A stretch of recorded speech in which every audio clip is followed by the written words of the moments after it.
ইরানে ইসরায়েল ও যুক্তরাষ্ট্রের হামলায় চরম অশান্ত মধ্যপ্রাচ্য, সংঘাত ছড়িয়ে পড়ছে পাশের দেশগুলোতেও। যুদ্ধ বন্ধের আহ্বান জানাচ্ছে বিশ্বের বিভিন্ন দেশ ও সংস্থা।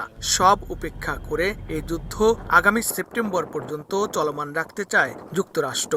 ইতোমধ্যে দীর্ঘমেয়াদী যুদ্ধের প্রস্তুতি নিতে শুরু করেছে পেন্টাগন, এমন তথ্য জানিয়েছে মার্কিন গণমাধ্যম পলিটিকো। ইরানের বিরুদ্ধে একটি দীর্ঘস্থায়ী যুদ্ধের প্রস্তুতি নিচ্ছে ইসরায়েল এবং যুক্তরাষ্ট্র। এ লক্ষ্যে গোয়েন্দা কার্যক্রম দ্রুত সম্প্রসারণের পদক্ষেপ নিয়েছে মার্কিন প্রতিরক্ষা সদর দপ্তর পেন্টাগন।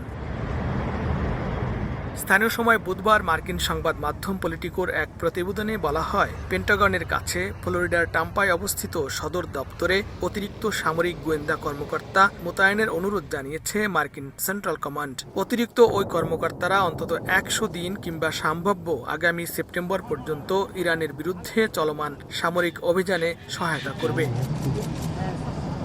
বিশ্লেষকদের মতে, পেন্টাগনের ভেতরে দ্রুত অতিরিক্ত জনবল ও সম্পদ জোগাড়ের এই পদক্ষেপ থেকে বোঝা যায় দীর্ঘ সময় ধরে যুদ্ধ চালানোর প্রস্তুতি নিচ্ছে যুক্তরাষ্ট্র।